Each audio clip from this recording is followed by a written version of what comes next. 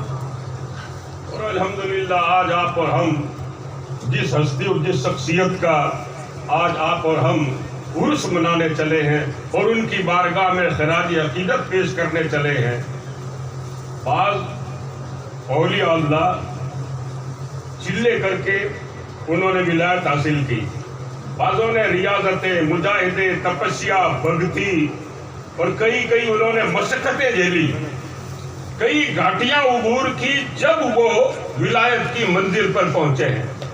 لیکن کچھ اولیاء حضور کی امت میں اس طرح کے ہیں کہ وہ ماں کے پیٹ میں ہیں اور اللہ پاک نے ولایت کا تاج پہنا دیا۔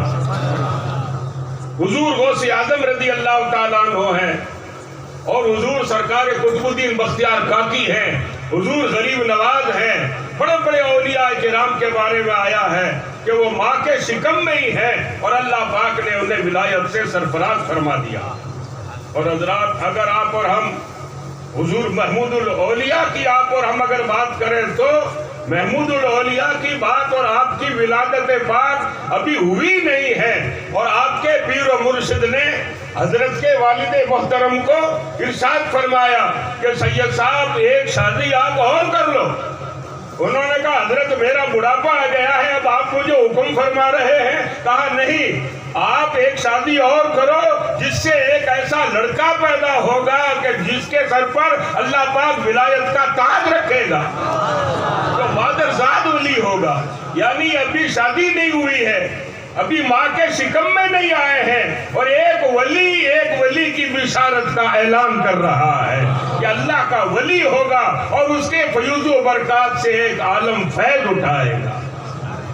الحمدللہ حضرات آپ اور ہم یوں سمجھیے صاحب کہ ہم نے اوپر کے بڑے بڑے مشائخ کی آپ نے ہم نے زیارت کی یا نہیں کی، لیکن وہ آنکھیں بڑی خوش نصیب ہے جنہوں نے حضور محمود الاولیاء کو دیکھا، اور محمود الاولیاء کو بھی اگر کسی نے نہیں دیکھا تو سید علی اکبر شاہ جیلانی کو دیکھ لیں، یعنی یہ ان کے جانشین ہیں، ان کا عکس ہے، ان کا پرتاؤ ہے، انہیں دیکھنا گویا انہیں دیکھ لینا، اور جنہوں نے انہیں دیکھا ہے ان کے پیر و مرشد کو دیکھ لیا۔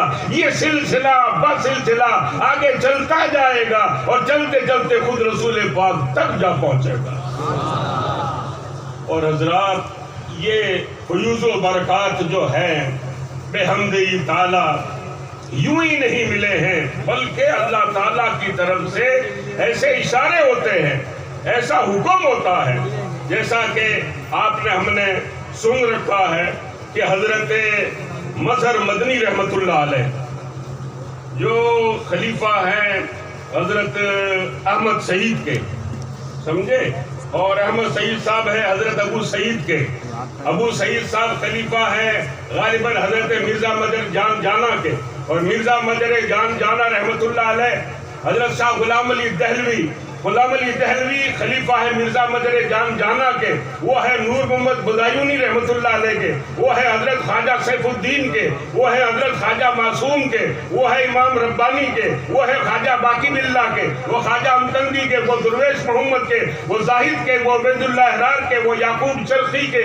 وہ علاء الدین اتار کے، وہ بہاؤالدین نقشبند کے، وہ میر کلال کے، وہ بابا سماسی کے، وہ علی محمود کے، وہ شیخ عارف کے، وہ عبد الخالق غزدوانی کے، وہ یوسف حمدانی کے، وہ ابو علی فارمدی کے، وہ ابو الحسن خرقانی کے، وہ بایزید بستامی کے، وہ حضرت جعفر صادق کے، وہ حضرت قاسم کے، وہ سلمان فارسی کے، وہ سیدنا صدیق اکبر کے، اور وہ رسول پاک کے خلیفہ۔ یعنی یہ سلسلہ بسلسلہ وہاں سے چلا رہا ہے۔ اور حضرت مظہر مدنی رحمۃ اللہ علیہ جب مدینہ شریف میں آپ تشریف فرما ہیں، آپ کا وصال کا وقت نزدیک ہے، اور لوگوں نے آپ کے جو مریدین وغیرہ تھے انہوں نے عرض کیا حضرت آپ اپنا کسی کو جانشین بنا دو، کسی کو خلافت دے دو تاکہ آپ کے بعد وہ فیض لٹائے۔ آپ نے فرمایا کہ دیکھو یہ جو میرے پاس جو فیض ہے وہ ہندوستان کا ہے، اور یہ فیض واپس ہندوستان ہی جائے گا۔ آپ نے صاف طور پر ارشاد فرما دیا۔ اور اس کے بعد جو آپ کی چارپائی کے ارد گرد جو لوگ بیٹھے ہوئے تھے ان لوگوں نے دیکھا کہ آپ کے سینے مبارکہ سے فیض۔ اب آپ لوگ کہو گے مولانا صاحب فیض کیا ہوتا ہے؟ فیض ایک روحانیت اور فیض ایک کیفیت ہوتی ہے جو بندے کے اندر پیدا کر دی جاتی ہے، اور وہ کیسے پیدا ہوتی ہے جب مرشد کامل توجہ ڈال دیتا ہے، ان کی توجہ ہو جاتی ہے تو پھر دوستو حالت ایسی وجد کی سی کیفیت بن جاتی ہے، اور بندے کا رواں اللہ اللہ کرنے لگ جاتا ہے، جسم کی کیفیت اور روح کی کیفیت الگ ہی ہو جاتی ہے۔ آپ نے نہیں سنا کہ جب حضرت محمود الاولیاء صرف یوں سمجھیے صاحب کے ابھی 3 سال کے ہی ہیں، اور حضرت شاہ سید علی اکبر شاہ جیلانی رحمۃ اللہ علیہ نے اپنی وفات کے وقت آپ کو اپنے نزدیک بٹھا کر کے پپیتے کی 2-3 پھاکیں ان کو کھلائی۔ 2-3 پھاکیں کھلانا تھا کہ حضرت پیر محمود شاہ کے اوپر ایک وجد کی سی کیفیت طاری ہو گئی، یعنی وہ کوئی ہاتھ لگا کر کچھ دے دیتے ہیں تو دوستو بندے کا سراپا ایک الگ کیفیت کے اندر سرابور ہو جاتا ہے۔ یہ حالت ہو جاتی ہے۔ فیض اس کا نام ہے کہ بندہ توجہ ڈالتا ہے، اور اس کی توجہ سے دوستو حال بندے کا اندر کا کچھ الگ ہی ہو جاتا ہے۔ اب بعض لوگ کیفیت وغیرہ نہیں مانتے کہ کیفیت کیا ہوتی ہے۔ کیفیت تو کسی اہل دل کے سامنے بیٹھ کر دیکھو کیفیت کیا ہوتی ہے۔ یہ چیز ایسا نہیں ہے کہ لفظوں اور شبدوں میں تمہیں سمجھائی جائے، یہ تو ایسی چیز ہے کہ جب تک اس کو کوئی چکھے گا نہیں تب تک اس کا پتہ نہیں چلے گا۔ حضور علیہ السلام کی بارگاہ میں حضرت صدیق اکبر رضی اللہ تعالیٰ عنہ جو ہمارے سلسلے کے بڑے شیخ ہیں، ہم اور آپ یہ سمجھتے ہیں کہ سلسلے نقشبندیہ بہاؤالدین نقشبند سے چلا ہے، اور بہاؤالدین نقشبند کے ٹائم سے اس کا نام نقشبند پڑا ہے۔ ارے یار یہ نقشبند نام صرف بہاؤالدین نقشبند کے وقت سے ہی نہیں پڑا ہے، بلکہ ہمارے عالم غیب نبی نے حضرت صدیق اکبر رضی اللہ تعالیٰ عنہ کو اشارتاً یہ نام دے دیا تھا۔ اب آپ پوچھو گے کیسے دیا تھا؟ آپ لوگوں نے وہ روایت تو نہیں سنی؟ حضور علیہ السلام نے ایک مرتبہ فرمایا حضرت صدیق اکبر سے کہ ابو بکر یہ انگوٹھی لے جاؤ اور اس کے نگینے پر لا الہ الا اللہ نقش کر کے لے آؤ۔ آ گیا نا نقش والا نام، آ گیا نا۔ بہاؤالدین نقشبند کے ٹائم سے تو چلو نقشبند پڑا، لیکن حضور کو تو یہ معلوم تھا کہ سارے نقشبندوں کا پیشوا تو میرا ابو بکر ہوگا، لہذا نقشبند بہاؤالدین سے نہیں شروع ہو، ابو بکر ابھی سے شروعات کر دے۔ لا الہ الا اللہ نقش کر کے لا۔ ابو بکر صدیق رضی اللہ تعالیٰ عنہ گئے اور آپ نے لا الہ الا اللہ اس نگینے کو اوپر لکھوایا، اور لکھوا کر کے ابو بکر صدیق نے دل میں سوچا کہ حضور نے فرمایا لا الہ الا اللہ نقش کر کے لیا تو سرکار کا نام کیوں نہیں لکھوا دوں۔ آپ نے فرمایا کہ محمد الرسول اللہ بھی لکھ دو، تو محمد الرسول اللہ پہ نقش کروا دیا۔ جب محمد الرسول اللہ نقش کروایا اور لے جا کر کے حضور کو وہ نگ پیش کیا، حضور علیہ السلام نے دیکھا، آپ نے فرمایا ابو بکر یہ کیا کیا؟ کہا کیا ہوا حضور؟ کہا کہ تم کو کہا تھا لا الہ الا اللہ نقش کر کے لانا، تم نے آگے محمد الرسول اللہ بھی نقش کروا دیا۔ کہا حضور میری عقیدت کو گوارا نہ ہوا کہ میرے مولا کا نام ہو اور میرے محبوب کا نہ ہو۔ حضور میری عقیدت کو گوارا نہ ہوا، میں نے لکھوا دیا، میں نے نقش کروا دیا۔ حضور نے فرمایا ابو بکر نیچے یہ ایک اور نام لکھا ہوا ہے، ابو بکر صدیق رضی اللہ تعالیٰ عنہ، یہ کیا ہوا؟ ابو بکر صدیق نے کہا حضور میں نے تو صرف محمد الرسول اللہ لکھوایا ہے، میں نے میرا نام نہیں لکھوایا۔ ابھی وہ ابو بکر صدیق حضور کے پاس بیٹھے ہی تھے کہ حضرت جبریل علیہ السلام آسمانوں سے آ گئے اللہ کا پیغام لے کر کے کہ میرے محبوب ابو بکر کو جس طرح یہ بات گوارا نہ ہوئی کہ مولا کے نام کے ساتھ مصطفیٰ کا نہ ہو، تو اس کی زیادہ ہمیں پسند آ گئی، ہم نے ہماری قدرت سے ابو بکر کا نام لکھوا دیا کہ ابو بکر کا نام نہ ہو، یہ ہمیں گوارا نہ ہوا، لہذا ہم نے یہ نام لکھوا دیا۔ تو سرکار ابو بکر صدیق رضی اللہ تعالیٰ عنہ اس سلسلے کے یوں سمجھیے صاحب کے نقش بند نام وہاں سے پڑ گیا، آگے چل کر کے ہاں اباؤدین نقش بند کے وقت سے نام پڑا، لیکن نقش کا سلسلہ وہی سے ہو گیا۔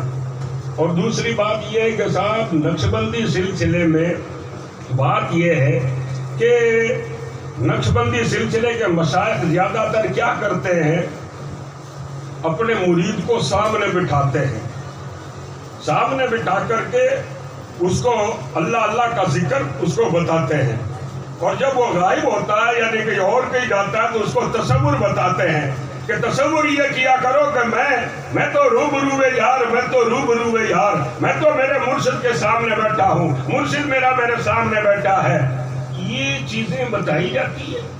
اب ابو بکر صدیق رضی اللہ تعالیٰ عنہ سے حضور صلی اللہ علیہ وسلم نے پوچھا کہ ابو بکر دنیا کی چیزوں میں سے تجھے کیا چیز سب سے زیادہ پسند ہے؟ ابو بکر صدیق نے عرض کیا یا رسول اللہ ان نظر الیک، آپ کا چہرہ دیکھتے رہنا مجھے سب سے زیادہ پسند ہے۔ پھر حضور نے فرمایا ابو بکر اور کیا پسند ہے؟ کہا آپ کے روبرو بیٹھنا مجھے سب سے زیادہ پسند ہے۔ پھر حضور نے فرمایا اور کیا پسند ہے؟ کہا الانفاق فی سبیلک، آپ کے راستے میں پیسہ خرچ کرنا مجھے بہت زیادہ پسند ہے۔ یعنی نقش بندی سلسلے کا نام بھی اور نقش بندی سلسلے کے اصول اور ضوابط بھی یہ سارے کے سارے گویا ابو بکر صدیق رضی اللہ تعالیٰ عنہ سے چلے آ رہے ہیں۔ تو میں بات کر رہا تھا کہ ابو بکر صدیق رضی اللہ تعالیٰ عنہ نے کیفیت کی بات کر رہا تھا۔ ابو بکر صدیق رضی اللہ تعالیٰ عنہ نے حضرت حنظلہ کو دیکھا، کیا دیکھا کہ حضرت حنظلہ ایک جگہ کھڑے کھڑے رو رہے ہیں۔ آپ نے فرمایا حنظلہ کیا بات ہے، رو کیوں رہا ہے؟ کہا نافقہ حنظلہ، نافقہ حنظلہ، نافقہ حنظلہ، کہا کہ حنظلہ منافق ہو گیا، حنظلہ منافق ہو گیا، حنظلہ منافق ہو گیا۔ ابو بکر صدیق نے کہا ارے یہ کیا باتیں کر رہے ہو، تم تو حضور کے صحابی ہو اور کہہ رہے ہو میں منافق ہو گیا، میں منافق ہو گیا، یہ کیا باتیں کر رہے ہو؟ انہوں نے کہا میں منافق ہو گیا۔ کہا کیسے؟ کہا کہ یوں جب حضور صلی اللہ علیہ وسلم کی ذکر کی مجلس میں بیٹھتا ہوں، حضور کے روبرو بیٹھتا ہوں، جب تو میری کیفیت کچھ اور ہوتی ہے، اور جب میں حضور کے مجلس سے اٹھ کر کے جب گھر میں آتا ہوں، بازار جاتا ہوں، تو وہ میری کیفیت ختم ہو جاتی ہے۔ اسی کو میں سمجھ رہا ہوں کہ میں منافق ہو گیا ہوں۔ آپ نے فرمایا نہیں نہیں ایسی بات نہیں ہے، حضور کے پاس چلتے ہیں، حضور سے فیصلہ کرواتے ہیں۔ گئے حضور کے پاس، الصلاۃ والسلام علیک یا رسول اللہ۔ حضور نے فرمایا وعلیکم السلام، کیا بات ابو بکر؟ عرض کیا حضور یہ حنظلہ کیا کہہ رہا؟ فرمایا بولو کیا بات ہے؟ حنظلہ نے کہا یا رسول اللہ آپ کی مجلس میں بیٹھتا ہوں، جنت کی باتیں کرتے ہو، لگتا ہے جنت میرے سامنے ہے، خدا کی باتیں کرتے ہو گویا میں مویا میرے رب کو دیکھ رہا ہوں۔ حضور دل کی کیفیت کچھ الگ ہی ہو جاتی ہے، مگر حضور جب آپ کی مجلس سے اٹھ کر کے جب جاتا ہوں تو کیفیت وہ ختم ہو جاتی ہے۔ آپ نے فرمایا حنظلہ جو کیفیت میری بارگاہ میں تمہاری رہتی ہے، اگر وہی کیفیت تمہاری گھر میں اور بازار میں اگر رہے نا تو فرشتے آ کر کے تم سے مصافحہ کرنے لگ جائیں، فرشتے تمہارے بستروں پر آ کر تم سے مصافحہ کریں۔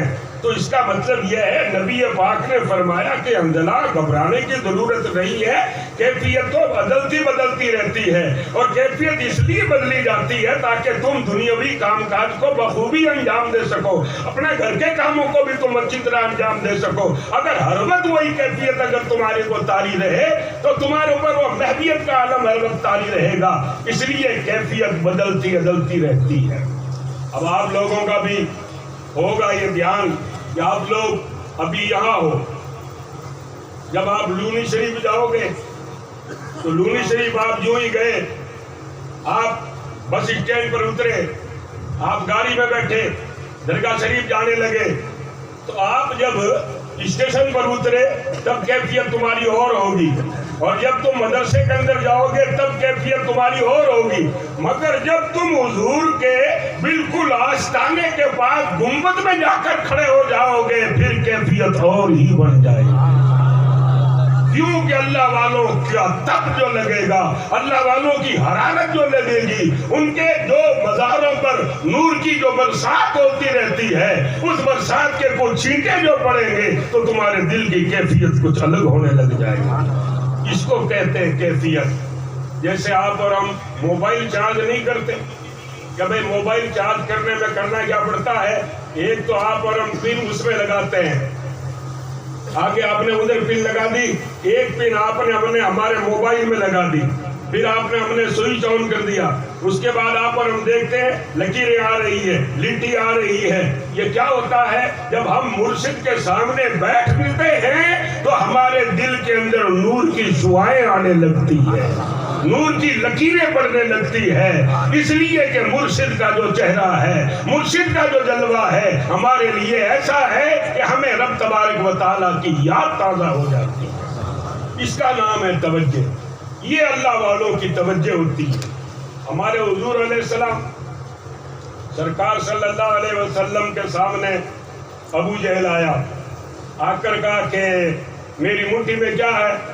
جب حضور نے فرمایا کہ تیری مٹھی میں جو ہے میں بتاؤں یا جو تیری مٹھی میں وہ بتا دے کہ میں کون ہوں؟ ابو جہل نے کہا ایسا؟ کہا ہاں۔ تو کہا ٹھیک ہے، میری مٹھی میں ہے، وہ آپ کے بارے میں بتا دے کہ آپ کون ہو۔ جب حضور صلی اللہ علیہ وسلم نے توجہ ڈالی، توجہ جو ہی دی کنکریاں اچھلنے لگی اور کنکریوں نے پڑھ لیا لا الہ الا اللہ محمد رسول اللہ۔ چاند کی طرف رسول پاک نے اشارہ فرمایا تو حضور نے چاند کو کہا کہ تیرے دو ٹکڑے کر دے یا دو ٹکڑے ہو جائے، نہیں، صرف حضور نے اپنی توجہ ادھر کی، پر توجہ کرنا تھا کہ چاند کا سینہ چپ ہو جانا تھا۔ اس طرح مشائخ توجہ دیتے ہیں سامنے بٹھا کر کے، ان کی توجہ سے ہمارے دل کے اندر ہلبلاہٹ ہونے لگتی ہے، کھلبلاہٹ ہونے لگتی ہے، دل کی دنیا اتھل پتھل ہو جاتی ہے اور بندے کا لنک لائیو کنیکشن اپنے رب تبارک و تعالیٰ سے ہو جاتا ہے۔ یہ کون کرتا ہے؟ یہ مشائخ کرتے ہیں، یہ اولیاء کرتے ہیں، یہ بزرگان دین کرتے ہیں۔ تو حضرت مظہر مدنی رحمت اللہ علیہ، آپ سے لوگوں نے پوچھا حضرت جانشین کون ہوگا، خلیفہ کون ہوگا؟ فرمایا کہ یہ ہندوستان کا پہلے ہندوستانی جائے گا۔ پھر لوگوں نے دیکھا جو آپ کے چارپائی کے ارد گرد بیٹھے ہوئے تھے، لوگوں نے دیکھا کہ حضرت کے سینے مبارک سے فیض، حالانکہ فیض کی کوئی شکل و صورت نہیں ہوتی ہے، فیض کوئی آئٹم نہیں ہے، فیض کوئی کثیف نہیں ہے، فیض لطیف ہوتا ہے۔ لطیف کہتے ہیں نظر نہیں آنے والی چیز کو، مگر حضرت کو یہ بتانا تھا کہ میں یہ اپنا فیض کہاں پہنچا رہا ہوں۔ ملاقات یار شریف میں حضرت مراقبے میں بیٹھے ہوئے تھے اور حضرت مظہر مدنی کے سینے مبارک سے ایک سبز رنگ کا پرندہ جیسا فیض کی صورت نکلا اور نکل کر کے آیا اور حضرت شاہ صدیق اللہ کے سینے کے اندر آ کر پیوست ہو گیا۔ آپ اس کے مراقبے کے اندر بیٹھے ہوئے تھے۔ تو حضرات پیر فقط روبرو بٹھا کر کے فیض نہیں دیتا، بلکہ پیر اگر بندہ کوسوں دور اگر ہوتا ہے تو مرشد کامل جو ہوتا ہے وہ ہزاروں کو دور بھی اپنے مرید کو اپنا فیض عطا فرما سکتا ہے۔ اور الحمدللہ آپ کو اور ہمیں تو مرشد بھی ایسے ملے ہیں کہ جس مرشد کامل نے اپنے آپ کو مشقتیں جھیلی، پریشانیاں جھیلی، صعوبتیں جھیلی، اور بڑھاپے کے اندر بھی آپ نے اپنے تبلیغی دورے آپ نے بند نہیں کیے، اس لیے کہ دارالعلوم فیض اکبری کو اس پائے تکمیل تک پہنچانا تھا جو آپ کا خواب تھا۔ دوستو، کسی کے خواب تو کسی کے انتقال کے بعد پورے ہوتے ہیں، مگر مبارک و محمود شاہ ولی کہ آپ کا خواب جو تھا آپ نے اپنے بالکل حیاتی میں آپ نے اپنے خواب کو شرمندہ تعبیر ہوتے ہوئے دیکھ لیا۔ کیسا آپ نے استاد چھوڑ دیا، کیسے آپ نے ناظم چھوڑ دیے، کس طرح کا آپ نے ایریا چھوڑ دیا، کس طرح آپ نے نورانیت چھوڑ دی، تو بحمدہ تعالی آج ادارہ دن بدن ترقی کرتا جا رہا ہے۔ تو حضرت نے اس طرح اپنا فیض دوستو ہر چار طرف آپ نے لٹایا، بہایا۔ اور حضرت ہم نے پیر تو ہم نے بہت دیکھے، ہم نے پیر ہماری 65 سالہ زندگی یا 65 سال کی عمر یا اس سے زیادہ کی، مگر پیر بہت دیکھے ہیں، مگر یہ مبالغہ نہیں ہے، غلو نہیں ہے، یہ آپ لوگوں کے سامنے روبرو یہ کچھ کہہ کر کے کوئی چاپلوسی نہیں ہے، بلکہ دوستو جو سادگی پیر محمود شاہ میں دیکھی گئی وہ سادگی ہم نے کسی بھی پیر میں نہیں دیکھی، فقط ہم نے انہیں دیکھا ہے، یعنی لگتا ہی نہیں تھا کہ یہ کوئی بہت بڑے مرشد کامل ہے۔ ہاں، بس یہ گول سی ٹوپی لگی ہوئی ہے اور آپ کے قمیص پہنا ہوا ہے، سلوار ہے وہ بھی گھٹوں سے اوپر ہے سنت کے مطابق، اس طرح کا حال۔ ورنہ دوستو پیر تو پیر ہی ہوتے ہیں، اور الحمدللہ ثم الحمدللہ ان کے ان کے نقش قدم پر اور انہی کی چال میں ہم نہیں تعالی بابا صاحب اپنائے۔ دوستو کر و فر سے، لباسوں سے اور کسی سے عزت اور مقام نہیں بنتا بلکہ خدمت سے، اور دوستو مشائخ کے ادب اور احترام سے عزتیں اور عظمتیں بڑھ جاتی ہیں۔ ہمارے پیر حضرت جماعت علی صاحب رحمۃ اللہ علیہ، ان کے پوتے تھے افضل شاہ صاحب رحمۃ اللہ علیہ، تو حضرت فرمایا کرتے تھے کہ یہ مادرزاد ولی ہے پیر افضل شاہ۔ تو حضرت پیر افضل شاہ جب ان کی عمر 3-4 سال کی تھی تبھی لوگ ان کا ادب اور احترام کرتے، تھوڑے بڑے ہوئے تو وہ کیا ہے کہیں سائیڈ میں آ کر کے بیٹھ گئے۔ لوگوں نے پیر جماعت علی صاحب سے کہا حضرت یہ آپ کے پوتے یہاں آ کر بیٹھ گئے، تو پیر جماعت علی صاحب نے کیا فرمایا؟ آپ نے فرمایا صدر ہر جا کے نشینت صدر، آپ نے فرمایا صدر جہاں بھی بیٹھ جائے صدر ہی ہے، اس کی صدارت میں فرق نہیں پڑتا ہے۔ تو دوستو عظمتیں اور شانیں رب تبارک و تعالی عطا فرماتا ہے۔ تو حضرت پیر صاحب قبلہ کو اس طرح دیکھا دوست، ہم تو دارالعلوم اسحاقیہ کے جلسے میں حضرت کو دیکھتے، اور آپ لوگوں جیسی ادب اور احترام پیر و مرشد کا وہ بھی بہت کم دیکھنے میں آیا ہے، اس لیے کہ ہم نے دیکھا کہ پیر صاحب وہاں جہاں پر یہ پنکھا لگا ہوا ہے بڑے والا، پیر صاحب وہاں جیسے یہ ٹینٹ لگا ہوا ہے، پردہ لگا ہوا ہے، پیر صاحب وہاں کھڑے ہیں، اور مرید کوئی آیا تو اس مرید نے چمپل یہاں اتارے، یہاں چمپل اتار رہا ہے، اور پیر صاحب سے وہاں جا کر ننگے پیر جا کر ملاقات کر رہا ہے، مصافحہ کر رہا ہے۔ ہم یہ چیز دیکھ کر حیرت میں پڑ گئے، ہم نے کہا یہ چمپل یہاں کیوں اتار رہا ہے؟ پھر دیکھا کہ پیر صاحب وہاں کھڑے اور پیر صاحب سے جا کر کے وہ مصافحہ کر رہا ہے۔ کیا رے بھائی وہ یہ ایکو تو کم کر دیا نا، ایکو ختم کر دینا۔ تو اس طرح کا ادب اور احترام حضور قبلہ پیر صاحب کا آپ حضرات کے یہاں اس طرح کا ادب اور احترام۔ اور دوستو ابھی مولانا شریف صاحب جو منقبت حضرت کی پڑھ رہے تھے، اور دیکھیے صاحب ایک بات اور عرض کرتا ہوں کہ بعض لوگوں کا یہ حال ہے کہ وہ پیر ہیں تو وہ پیر کیا صرف خانقاہ تک سمت ہے، اپنے مریدوں تک سمت ہے، اپنے حلقے تک سمت ہے، اس سے آگے نہیں ہے. مگر الحمدللہ حضرت پیر محمود شاہ جیلانی رحمۃ اللہ علیہ نے اپنے پیر و مرشد کے حکم سے دارالعلوم فیض اکبری جو قائم فرمایا، آج یہ جو جتنے بھی آپ کو رمے علماء نظر آ رہے ہیں، چاہے ادھر دیکھو چاہے ادھر دیکھو، یہ سارے گلشن محمودی کے مہکتے ہوئے پھول ہیں، اور ان کی خوشبو سے آج علاقہ سارا مہک رہا ہے. ہاں اگر پیر صاحب قبلہ صرف پیری مریدی تک اگر محدود رہتے تو آج یہ فیض علم کا اتنا سارا نہیں ملتا. الحمدللہ دونوں فیض یعنی ظاہری علم کا بھی اور باطنی علم کا بھی دونوں فیض اگر مل رہے ہیں تو لونی شریف میں دارالعلوم فیض اکبری کے یہاں سے مل رہے ہیں. خانقاہی نظام بھی چل رہا ہے اور دوستو علم ظاہر کا نظام بھی وہاں سے چل رہا ہے. دونوں طرح کے فیض وہاں سے چل رہے ہیں.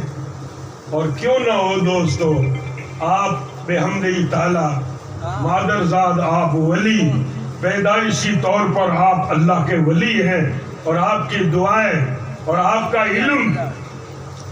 اب وہ آپ لوگوں کا یہاں وہ مشہور قصہ ہے کہ کہاں چھاجالے کا قصہ ہے، کہاں کا قصہ ہے، پانی کے کنویں والا چھاجالے کا، کہ بھئی وہ پانی کیا ہے کہ لوگوں نے شکایت کی کہ حضرت یہاں ہمارے یہاں میٹھا پانی نہیں ہے، آپ ہمارے لیے دعا فرمائیں.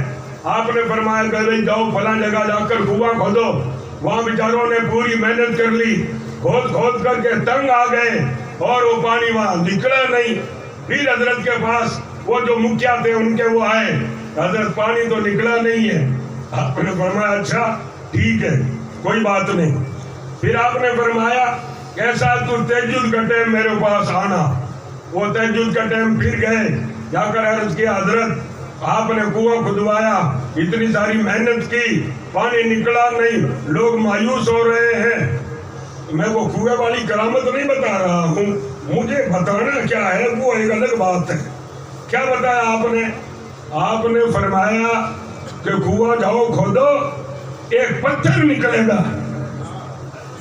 پتھر کی بات یعنی کھودنے والوں کو پتہ نہیں کہ یہاں پتھر ہے، مگر قیام گاہ میں بیٹھے ہوئے محمود شاہ کو پتا ہے کہ پتھر ہے. فرمایا کہ وہ پتھر نکلے گا، اس پتھر کے نکلنے کے بعد تمہاری منزل مل جائے گی. بتائیے صاحب، دوربینیں لگا کر دیکھو تب بھی پتہ نہیں چلتا ہے، مگر ان کی آنکھوں کو اللہ پاک نے وہ شان عطا فرمائی ہے کہ جب میں کسی کو اپنا ولی بنا لیتا ہوں، آنکھیں اس کی ہوتی ہے، دیکھنا میرا ہوتا ہے. آنکھ والا تیرے جوبن کا تماشا دیکھے، دید ہے کور کو کیا ہے نظر کیا دیکھے. یعنی اتنا اللہ تبارک و تعالی نے علم عطا فرمایا. اور صرف کنویں کی بات یہ یہاں کی بات نہیں ہے، کنویں کی بات وہاں بھی ہے کہ وہاں لونی شریف میں وہاں بھی لوگوں نے جب وہ کہا کہ ہمارے یہاں کھارا پانی ہے، میٹھے پانی کا وہ نہیں ہے، ایک کنواں ہے اس میں کھارا ہی کھارا پانی ہے. جب حضرت سید علی اکبر شاہ نے فرمایا کہ اچھا ایسا کرو کنکریاں لاؤ، تھوڑی بہت کنکریاں مٹھی پر منگوائی، اس کے اوپر کوئی کلام دم کیا، فرمایا کہ یہ لے جا کر اس میں ڈال دو. کنکریاں اوپر دم کر کے آپ نے کنکریاں کنویں میں ڈلوائی، کنویں کا سارا ہی پانی میٹھا ہو گیا. جس کے تلووں کا دھون ہے آب حیات، وہ ہے جانے مسیح ہمارا نبی. آج اللہ تعالیٰ مجھے معاف کرے، بعض کچھ کہنے والوں نے سادات کے بارے میں کہا، نادانوں کو یہ پتہ نہیں ہے حضور علیہ السلام کی یہ حال ہے. حضور اگر کسی کھارے کنویں میں اپنا لعاب دہن ڈالتے ہیں تو وہ کنواں میٹھا بن جاتا ہے، اور ان کی آج میں بھی یہ تاثیر ہے کہ وہ لعاب دہن نہیں ڈالیں، کنکریوں پر بھی پھونک مار کر ڈلوا دیں تو وہ بھی پانی میٹھا ہو جائے. یہ رسول اللہ کی حال کا خاصہ ہے، یہ تاثیر ہے۔ اور دوسری تاثیر آپ کو دیکھنی ہے، آپ میڑا چلے جاؤ، حضور صلی اللہ علیہ وسلم کے قدم پاک کے نشان بھی آج دنیا میں کئی جگہ موجود ہیں کہ حضور کے قدم شریف کا نشان ہے، حضرت ابراہیم علیہ السلام کے قدم شریف کے نشان ہے۔ اور جب حضرت وہاں تشریف لے گئے، بڑی مشہور بات ہے، میں کہتا ہوں کہ مجھے گواہی دینے کی ضرورت نہیں، تمہیں گواہی دینے کی ضرورت نہیں، کسی اور کو گواہی دینے کی ضرورت نہیں، میڑا کے اس پتھر سے پوچھ لو کہ محمود شاہ کون ہے، ان سے پوچھ لو کہ نبی کی حال کی کیا شان۔ ہم کیا کاٹیاواڑ وغیرہ جاتے ہیں تو کاٹیاواڑ میں، کچھ میں اس طرح کی بولی ہے کیا کہ بابو ہمارے گھر میں قدم کر دو، ہمارے گھر میں قدم کر دو، ہمارے گھر میں قدم کر دو، برکت ہو جائے گی۔ ہم گنہگار سیاہکار لوگ، ہم نے کہا ہمارے گھر میں ہم قدم رکھیں گے کیا برکت ہوگی؟ تو کیا ہے کہ بولی ہے گجرات والوں کی کہ قدم رکھ دو، آپ قدم کر دو۔ تو حضرت جب وہاں تشریف لے گئے نا میڑا، تو وہاں وہ ایک بھائی آپ کی مریدہ تھی، اس نے اپنے شوہر سے کہا ہمارے پیر صاحب آئے ہیں، حضرت کے اپنے گھر میں قدم کروا دو۔ تو وہ آدمی ذرا ماڈرن اور نئے قسم کی نئی تہذیب کے آدمی تھے، اور پیری مریدی میں اتنی ان کو دلچسپی اور روچی نہیں تھی۔ انہوں نے کہا ٹھیک ہے قدم کروا دیں گے۔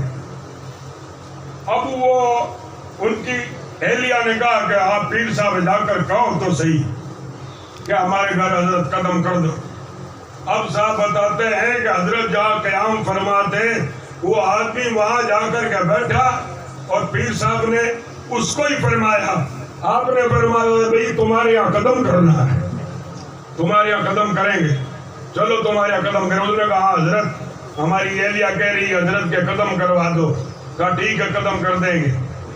تو اسی ٹائم حضرت وہاں سے روانہ ہوئے، اور آپ اس کے ساتھ ہو لیے، چند مریدین بھی آپ کے ساتھ۔ وہ مکان میں نے دیکھا ہے، میں بھی میڑا گیا ہوں پیر صاحب کے وسیلے سے، تو اس مکان کا کیا ہے کہ اورا ٹائپ ہے، دو بان ہیں اس کے، ایک ادھر ہے اور ایک ادھر ہے، سمجھے آپ؟ تو ہوا یہ کہ پیر صاحب ایک گیٹ سے آپ اندر گھسے، اور گھس کر کے داخل ہو کر کے آپ دوسرے دروازے سے نکلنے لگے۔ تو عام طور پر ہمارے یہاں مٹی کے ہی فرش ہوتے ہیں، لیکن ڈاسا جو ہوتا ہے وہ چھین کا ٹکڑے ہوتا ہے، پتھر کا ٹکڑا ہوتا ہے۔ یہ جودھ پور کے آسلیٹ وغیرہ، یہ پتھر وغیرہ ہوتے ہیں چتر وغیرہ کے، تو وہ پتھر وہاں پر ڈاسے کی جگہ لگا ہوا تھا۔ اب حضرت ادھر سے آپ داخل ہوئے اور ادھر سے آپ نکل گئے، جو ہی آپ نکلے اور آپ نے فرمایا بھائی ہم نے قدم کر دیا۔ ان کو بیچاروں کو پتہ ہی نہیں کہ کیا ہوا۔ تھوڑی دیر کے بعد جب وہ لوگ گھر میں آئے، اچھی طرح دیکھا تو دیکھا کہ جس ڈاسے کے اوپر پیر صاحب نے قدم رکھا تھا، حضرت کے قدم کا نشان اس میں موجود۔ قدموں کے نشان پتھر لے رہے ہیں، حضور علیہ السلام کی شان ہے یہ۔ اب آپ اور ہم کیا، پیر صاحب تشریف لائے، ہم نے کیا ہے کہ نرم گدا بچھایا، اور ہم کیا ہے کہ صاحب وہ ڈلب والے گدے بچھا دیتے ہیں کہ بھئی فرض کیا ہے کہ کڑک ہے، پیر صاحب کو تکلیف نہ ہو۔ مگر حضور علیہ السلام کی شان تو یہ ہے کہ حضور اگر پتھریلی زمین پر بھی اگر چلنے لگے تو مولا فرماتا پتھرو محبوب آ رہا ہے، تم نرم ہو جاؤ اور محبوب کے قدموں کو اپنے اوپر لے لو۔ یہ شان ہے رسول پاک صلی اللہ علیہ وسلم کی، حضور کی یہ شان ہے۔ تو حضور کی آل کے اندر بھی دوستو وہ صفت موجود ہے۔ حضور صلی اللہ علیہ وسلم کے کچھ خاصے ہیں جو صرف حضور کے ہی ہیں، مگر حضور صلی اللہ علیہ وسلم اپنی خاصوں میں سے کچھ خاصے اپنے غلاموں کو، اپنی آل کو، اپنے مریدوں کو اور اپنے امتیوں کو بھی حضور جسے چاہے اسے عطا فرما دیتے ہیں۔ جی اللہ تبارک و تعالیٰ نے یہ شان عطا فرمائی ہے رسول پاک صلی اللہ علیہ وسلم۔ اس لیے دوستو یہ فیض جو ہے وہ حضور علیہ السلام کے سینے کا فیض ہے جو سینہ بہ سینہ چلا آ رہا ہے۔ حضرات اب صاحب یہ بعض لوگ کہتے ہیں صاحب آپ یہ سینے کا فیض کہتے ہو، سینے کا کہاں ذکر ہے؟ قرآن شریف میں نہیں آیا الم نشرح لک صدرک؟ کیا ہم نے آپ کا سینہ نہیں کھول دیا؟ اور حضرت موسیٰ علیہ السلام کیا کہتے ہیں؟ رب اشرح لی صدری ویسر لی امری، مولا میرا سینہ کھول دے۔ اور فقط اتنی بات نہیں ہے بلکہ اللہ کا قرآن گواہ ہے۔ اللہ تعالیٰ ارشاد فرماتا ہے مثل نورہ کمشکات، اللہ فرماتا ہے کہ ہمارے نور کی مثال جیسے کوئی آڑے میں تو سمجھتے ہو نا، اللہ فرماتا ہے میری تو کوئی مثال نہیں ہے لیکن میرے نور کی مثال جیسے کوئی کمشکات، جیسے آلہ ہے۔ اور پھر آلہ خالی آلہ ہے یا اس میں کچھ ہے؟ آگے ارشاد ربانی ہے فیہا مصباح، اس کے اندر چراغ جل رہا ہے۔ اور پھر چراغ کیسا ہے؟ المصباح فی زجاجہ، چراغ ہے اس کے اندر گولے کے اندر ہے یعنی فانوس کے اندر ہے۔ اور پھر اس زجاجہ کی کیا شان ہے؟ اور زجاجۃ کأنہا کوکب درّی، وہ گولا اس طرح چمک رہا ہے جیسے ستارہ جلملا رہا ہے۔ حضرت عباس، عبداللہ ابن عباس سے کسی نے پوچھا کہ یہ مشکات کیا ہے؟ قرآن شریف میں آیا ہے مثل نوری کا مشکات، مشکات کس کو کہتے ہیں؟ مشکات سے کیا مراد ہے؟ جب حضرت عبداللہ ابن عباس نے فرمایا مشکات سے مراد ولی کا سینہ ہے۔ کیا ہے؟ نبی کا سینہ اور نبی کے نائبوں کا سینہ۔ اور پھر المصباح سے کیا مراد ہے؟ المصباح سے مراد ان کا دل ہے۔ کیا ہے؟ ان کا دل۔ المصباح فی زجاجہ یعنی وہ گولے کے اندر ہے اور اتنا روشن گولا ہے کہ اس کی روشنی چم چم کر کے باہر آ رہی ہے، یعنی ولی کا سینہ اور اس سینے کے اندر اس کا دل، اور وہ دل چراغ کی مانند ہے اور اس چراغ کی روشنی باہر آ رہی ہے۔ یعنی وہ ہر سینے میں اس کا نور نہیں ملے گا بلکہ اس سینے میں ملے گا کہ جس سینے کا نور باہر چھن کر کے آ رہا ہے، لوگوں کو فیض پہنچ رہا ہے۔ آج یہ کوکا کی سرزمین جو رشک کشمیر بنی ہوئی ہے، یہ کس کے قدموں کا ثمرہ ہے؟ یہ حضرت محمود شاہ، حضور سرکار محمود شاہ جیلانی کے قدموں کا ثمرہ ہے۔ اللہ والوں کے قدم آ جاتے ہیں تو دوستوں بلائیں رد ہو جاتی ہیں۔ وہ مجھے ایک بات اور یاد آئی، میں سینے کی بات بعد میں کروں گا۔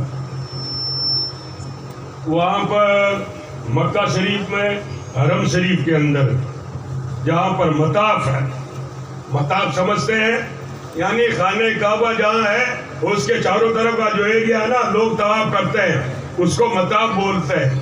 تو وہاں مطاف کے اندر ایک کرسی لگتی ہے، اس کرسی پر ایک مکی مولانا بیٹھتا ہے، دیوبندیوں کا نجدیوں کا وہ رکھیل رکھا ہوا ہے، اور دیوبندی اور نجدی عقیدوں کی وہ وہاں بیٹھ کر تبلیغ کرتا ہے۔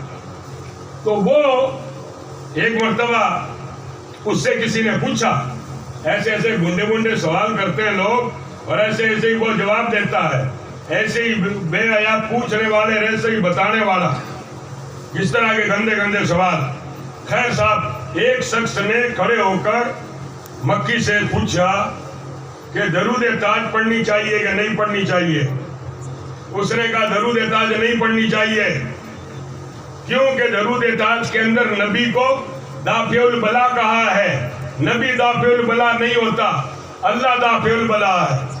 اللہ بلاؤں کو دفع کرنے والا ہے، نبی بلاؤں کو دفع نہیں کرتا۔ واہ صاحب، ایک مولانا یوسف صاحب کر کے ادے پور کے تھے، جو الور کے جو ایک بزرگ ہوئے ہیں رکن الدین الوری رحمت اللہ علیہ، وہ بھی نقشبندی سلسلے کے بزرگ ہیں، تو وہ ان کے مرید تھے۔ انہوں نے کھڑے ہو کر کہا کہ حضرت درود تاج میں کیا خرابی ہے؟ انہوں نے کہا میں نے کہا نا کہ درود تاج کے اندر کہا ہے دافع البلاء والوباء والقحط والمرض والالم، نبی بلاؤں کو دور کرتے ہیں، مرضوں کو دور کرتے ہیں، بیماریوں کو دور کرنے والے ہیں۔ نبی بیماریوں کو دور نہیں کرتے، نبی بلاؤں کو دور نہیں کرتے، اللہ ہی بلاؤں کو دور کرتا ہے۔ تو وہ یوسف صاحب کہتے ہیں کہ میں چپکا ہو کر کے بیٹھ گیا اور میں نے مراقبہ کیا۔ نقشبندی سلسلے میں مراقبہ ہے، وہ کہتے ہیں میں نے مراقبے میں تصور میں رسول پاک کو یاد کیا اور حضور سے عرض کیا کہ یا رسول اللہ، اس آدمی نے میری بولتی بند کر دی ہے اور یہ کہتا ہے کہ رسول اللہ دافع البلا نہیں ہے، حضور مجھے کوئی ایسا جواب دلا دو کہ اس کی بولتی بند ہو جائے۔ وہ کہتے ہیں میں نے تصور کیا، تھوڑی دیر ہوئی میرے کو جواب آ گیا، وہ کہ میرے کو جواب آ گیا، میں واپس کھڑا ہوا۔ میں نے کہا ہاں مولانا صاحب، آپ نے کہا کہ نبی دافع البلا نہیں ہے، اس لیے درود تاج نہیں پڑھنی چاہیے۔ کہا ہاں صحیح ہے، نبی بلاؤں کو دور نہیں کرنے والے۔ یوسف صاحب نے کہا میں نے پھر یہ پوچھا کہ آپ یہ بتاؤ کہ حضور صلی اللہ علیہ وسلم جب تک مکے میں تھے اور آپ مدینے نہیں گئے تھے، اس وقت مدینے کا نام کیا تھا؟ کیا نام تھا؟ اس نے کہا اس وقت نام یثرب تھا۔ تو کہا یثرب کے کیا معنی ہیں؟ کہا یثرب کے معنی بلاؤں کا گھر۔ کہا کہ وہ بلاؤں کا گھر جس کے قدم دھرنے کی وجہ سے شفا خانہ بن گیا، کون وہاں گیا کہ وہ شفا بن گیا؟ کہ نہ ہو آرام جس بیمار کو سارے زمانے سے اٹھا لے جائے تھوڑی خاک ان کے آستانے سے۔ تو حضرات، اللہ والوں کے قدموں سے دوستو بیماریاں دفع ہو جاتی ہے، قید سالیاں دفع ہو جاتی ہے، دوستو تکلیفیں اور بلائیں دفع ہو جاتی ہے، اس لیے کہ یہ حضور کے نائبین ہیں۔ تو بات کر رہا تھا میں سینے کی کہ حضور علیہ السلام کا سینہ اعلیٰ حضرت بھی کہتے ہیں، اعلیٰ حضرت نے فرمایا مشکات تن سینہ ججازہ نور کا۔ اعلیٰ حضرت نے قصیدہ نوریہ میں کہا شمع دل مشکات تن سینہ ججازہ نور کا، تیری صورت کے لیے اترا ہے سورہ نور کا۔ اعلیٰ حضرت کہتے ہیں کہ مشکات تن حضور علیہ السلام کے لیے، شمع دل مشکات تن سینہ ججازہ نور کا۔ تو دوستو حضور علیہ السلام کے سینے انور سے نور پھر کہاں آیا، کس کے پاس آیا؟ تو آپ لوگوں نے دیکھا ہوگا بعضی مرتبہ بچے کیا کرتے ہیں، لڑکے ایسا کرتے ہیں کہ وہ کانچ لے لیتے ہیں اور دھوپ کے اندر کھڑے ہو کر کے ادھر چیاں ہوتی ہے ادھر وہ چلکا پاڑتے ہیں کسی کے اوپر۔ جب وہ دیکھتا چمکتا ہے یہ چلکا کون پاڑ رہا ہے، پھر پتہ پڑتا ہاں وہ ہے، ارے یہ کیوں کر رہا ہے، تو وہ چلکا پڑتا ہے کہ نہیں؟ اچھا اسی طرح آپ اور ہم سورج کو دیکھ نہیں سکتے، سورج سے آنکھیں نہیں ملا سکتے، تھوڑی دیر سورج کو دیکھ نہیں سکتے۔ ہاں اگر آپ اور ہم چاہیں کہ یہی سورج آپ اور ہمیں یہاں نظر آئے تو اس کے لیے کیا کرتے ہیں، کانچ رکھ دیتے ہیں سامنے۔ کانچ جب رکھتے ہیں تو وہ سورج کا پرکاش، سورج کا اجاس اور سورج اس کانچ میں نظر آنے لگتا ہے۔ اس کے بعد پھر کیا ہوتا ہے، وہ جو کانچ سامنے ہوتا ہے اس میں سورج نظر آتا ہے اور اس کو بھی نہیں دیکھ سکتے، پھر کیا کرتے ہیں، اسی کانچ کے سامنے اسی اینگل سے، اسی زاویے سے، اسی کانچ کے سامنے ایک کانچ اور رکھتے ہیں تو وہ جو اس کانچ میں جو نظر آ رہا ہے وہ سامنے والے میں نظر آئے گا. اسی طرح اسی لین با لین اگر کانچ رکھتے چلے جائیں گے تو ہر کانچ کے اندر اس ایک والے کانچ کا وہ جو سورج کا عکس ہے وہ سب میں نظر آتا چلا جائے گا. حضور علیہ السلام کے سینے کے اندر رب تبارک و تعالیٰ کا نور ہے. سامنے ابو بکر صدیق بیٹھ گئے, سینے صدیق میں وہ نور نظر آنے لگا. صدیق کے سامنے سلمان بیٹھ گئے, سلمان کے سامنے پھر وہ نور آیا. سلمان کے سامنے حضرت قاسم بیٹھے, قاسم کے سامنے جعفر بیٹھے, جعفر کے سامنے بایزید بیٹھے, بایزید کے سامنے ابو الحسن بیٹھے, ابو الحسن کے سامنے ابو علی فارمدی بیٹھے. اس طرح سلسلہ بہ سلسلہ یہ دوستو حضرت سرکار محمود الاولیاء کے سینے تک بات آ گئی. کیا ہے کہ یہ سینے یہ الگ الگ آئینے نصب کر دیے گئے. ایک آئینہ بخارا میں لگا دیا گیا, ایک آئینہ بغداد میں لگا دیا گیا, ایک آئینہ ملتان میں لگا دیا گیا, ایک آئینہ ہندوستان میں غریب نواز کے نام سے لگا دیا گیا. اب ان آئینوں سے نور بس اس طرف توجہ کرو گے تو وہ نور تمہارے سینے میں تمہیں نظر آنے لگے گا. دل کے آئینے میں ہے تصویر یار, جب ذرا گردن جھکائی دیکھ لی. یہ ہوگا کب؟ جب رابطہ ہوگا. الحمدللہ آپ کا ہمارا کیا ہے کہ پیر صاحب سے رابطہ بڑا قوی اور مضبوط ہونا چاہیے. خواجہ محمد معصوم صاحب کیا فرماتے ہیں؟ معصوم صاحب فرماتے ہیں رابطہ بلا ذکر موصل است.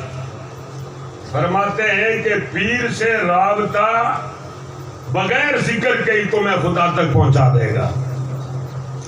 سمجھ رہے ہیں آپ؟ اور ذکر بغیر رابطے کے وہ نہیں پہنچائے گا. رابطہ رہے گا اپنے پیر و مرشد سے اور ذکر رہے گا, تم واصل باللہ ہو جاؤ گے. اور اگر تمہارا مطلب یہ کہ ذکر چلو ہے اور پیر سے اگر رابطہ نہیں ہے تو پھر دوستوں منزل مقصود نہیں ملنے والی. بتایا اسی لیے بزرگوں نے کہ بھئی آپ اور ہم ہیں کہ تالاب کے اندر آپ اور ہم اگر میک پھینکیں گے میک تو ڈوب جائے گی, لیکن وہی میک آپ اور ہم اگر لکڑی کے اندر ٹھوک کر کے آپ اور ہم اگر ڈال دیں گے تو ڈوبے گی میک؟ نہیں. ارے میک اب کیوں نہیں ڈوب رہی ہے؟ میک کہتی ہے کہ میں نے تیرنے والے کا دامن پکڑ لیا ہے, میں تیرنے والے کے ساتھ ہو گئی ہوں. تو جو مشائخ کا جو ساتھ پکڑ لیتے ہیں, اپنے پیروں کا دامن کرم جو تھامے رکھتے ہیں, تو دوستو وہ پیروں کے ساتھ ساتھ وہ بھی دوستو منزل مقصود تک ان کو پہنچا دیا جاتا ہے. کب پہنچایا جاتا ہے؟ جب وہ ان کے ساتھ ہوتے ہیں. اب بعض لوگ یہ کہہ دیتے ہیں کیا کریں بھائی, کوئی ایسا پیر نہیں ملتا, پیر نہیں ملتا. قرآن شریف میں یہ کیوں آیا صاحب پھر یا ایھا الذین آمنوا اتقوا اللہ وکونوا مع الصادقین, اے ایمان والو اللہ سے ڈرو سچوں کے ساتھ ہو جاؤ. تو قرآن شریف کی آیت کیا وہ صحابہ تک کی تھی یا تابعین تک کی تھی یا اولیاء اللہ تک کی تھی یا بزرگوں تک کی تھی؟ ارے قرآن کی آیت کا حکم تو قیامت تک ہے. تو مطلب یہ ہے کہ اولیاء قیامت تک ہوں گے. تمہاری تلاش اور تمہاری جستجو ہونی چاہیے. کوہ طور تو موجود ہے, جلوہ بھی موجود ہے, لیکن تم میں کوئی موسیٰ جیسا جذبہ رکھنے والا نہیں. شمس تبریز تو موجود ہے, لیکن مولانا روم جیسا تمہارے اندر کوئی جذبہ رکھنے والا نہیں. ہاں ایسا اگر جذبہ رکھنے والا ہو تو اسے شمس تبریز مل جائے گا. حضرت شمس تبریز رحمت اللہ علیہ, اللہ پاک سے عرض کیا مولا میرے سینے کا علم, یا اللہ کوئی ایسا سینہ ملا کہ میرے سینے کا علم اس کے سینے میں اتار سکوں اور وہ میرا علم اپنے سینے میں سمو سکے. اللہ پاک کی طرف سے اعلان ہوا کہ شمس تبریز جاؤ روم چلے جاؤ, وہاں مولانا ملیں گے. وہ صاحب وہاں آ گئے. اب صاحب وہاں مولانا روم پالکی میں سواریاں ہو رہی ہے, بڑی بڑی مسندیں لگی ہوئی ہے, بڑے بڑے گاؤں تکیے لگے ہوئے ہیں, بڑے بڑے خادم کو دام ساتھ میں ہے. مگر شمس تبریز نے جا کر کے کیا کیا؟ گئے شمس تبریز آپ کے یہاں, آپ اپنی درسگاہ میں پڑھا رہے تھے اور ڈیسک کے اوپر ایک بہت جاڑی کتاب رکھی ہوئی تھی. اس ٹائم کوئی چھاپے خانے نہیں، کوئی پریسیں نہیں، اور شمس تبریز وہاں جا کر کھڑے ہو گئے. مولانا روم کتاب پڑھا رہے، طلبہ پڑھ رہے، شمس تبریز ایک طرف بیٹھ گئے. جب کتاب پڑھا چکے تو پھر بھی مولانا روم کتاب کو ہی دیکھ رہے، کتاب ہی دیکھ رہے، ان کی طرف توجہ نہیں تھی. کیا دیکھا؟ داڑھی مبارک کے بال کچھ اس طرح الجھے ہوئے ہیں، امامہ کوئی پرانا سا بندھا ہوا ہے، اور پرانا سا کوئی کرتا پہنا ہوا ہے، درویشی ٹائپ، فقیری ٹائپ کوئی بندہ آ کر کے بیٹھا ہے درسگاہ میں. توجہ نہیں کی، کتاب پڑھ رہے تھے، دیکھ رہے تھے مولانا روم. آخر شمس تبریز نے کہا یہ چیز مولوی صاحب یہ کیا ہے؟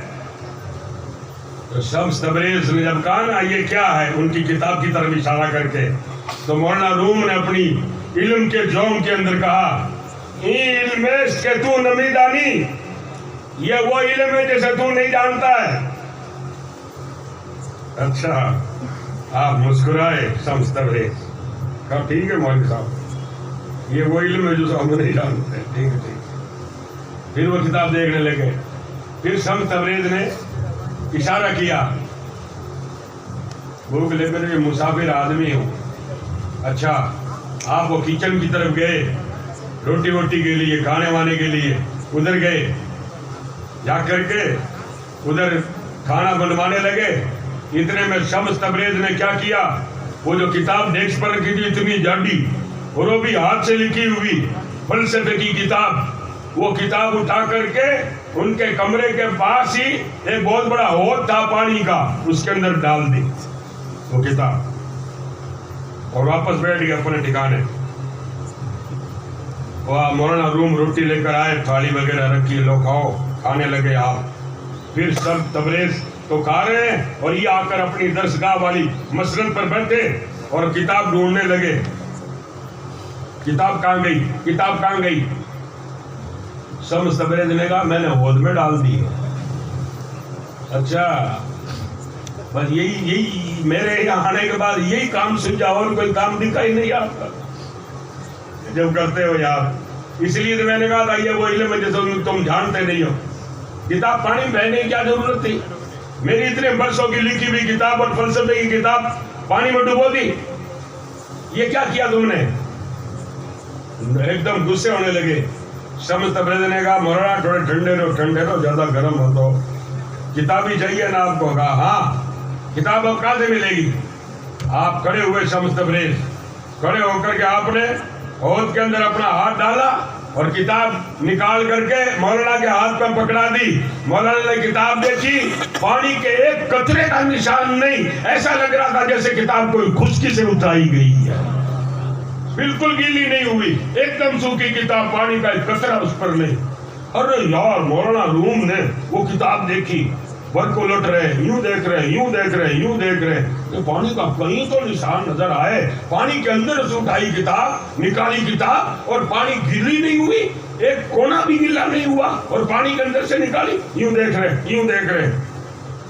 دیکھتے دیکھتے مولانا کی زبان سے لفظ نکل گیا یہ چیز. ارے یہ کیا ہے؟ پانی میں سے کتاب نکلے اور گیلی نہیں ہو، یہ کیا ہے؟ جب شمس تبریز نے کہا ای رمجیز کہ تو نمی دانی، یہ وہ رمز ہے جسے تو جانتا نہیں ہے. جب مولانا روم نے کہا میرے کو تو یہ رمز جاننی ہے، تو کہا یہ رمز کیا ہے کہ یہاں نہیں ملے گی، ظاہر علم والوں کے پاس نہیں ملے گی، یہ خانقاہ والوں کے پاس ملے گی، یہ قلندروں کے پاس ملے گی، درویشوں کے پاس ملے گی. آؤ کسی مرد قلندر کے پاس آ کر کے بیٹھو، جب تمہیں پتہ پڑے گا کہ یہ چیز کیا ہے. اس لیے بعض لوگ تصوف کا انکار کر بیٹھتے ہیں کہ تصوف کیا ہے، کہ یہ انہوں نے بنا لیا ہے. ارے تصوف ہم نے نہیں بنایا ہے، تصوف تو وہاں سے چلا آ رہا ہے. حضور علیہ السلام سرکار دو عالم صلی اللہ علیہ وسلم سے حضرت جبریل نے پوچھا حضرت اسلام کیا ہے؟ حضور نے ارکان بتا دیے اسلام کے، نماز روزہ زکات. کہا حضور ایمان کیا ہے؟ حضور نے فرما دی اقرار باللسان و تصدیق بالقلب، زبان سے اقرار کرنا اور دل سے تصدیق کرنا۔ اتنی بات کہنے کے بعد پھر جبریل کو چپ ہو جانا تھا، کچھ پوچھنا نہیں تھا۔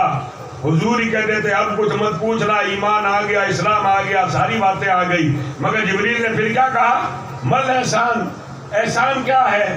جب حضور نے فرمایا احسان ان تعبد اللہ کأنک تراہ، حضور نے فرمایا احسان یہ ہے کہ تو اللہ کی عبادت ایسے کرے جیسے گویا کہ تو اللہ کو دیکھ رہا ہے، اور اگر یہ تصور نہیں کر سکے تو یہ کر کہ گویا اللہ تعالیٰ تجھے دیکھ رہا ہے۔ یعنی نقشبندی سلسلے کے مشائخ کا یہی حال ہے کہ مشائخ یہی کہتے ہیں کہ تم کیا ہے کہ توجہ اب یہ رکھو کہ ہمارا مرشد ہمیں دیکھ رہا ہے، ہم ہمارے مرشد کے سامنے بیٹھے ہوئے ہیں۔ دوستو عرض کرنا یہ ہے کہ مشائخ اعظام بزرگان دین جنہیں اللہ پاک نے عظمتیں اور شان عطا فرمائی ہے اور ان کو اللہ پاک نے علم لدنی عطا فرمایا ہے، وہ علم الگ ہے۔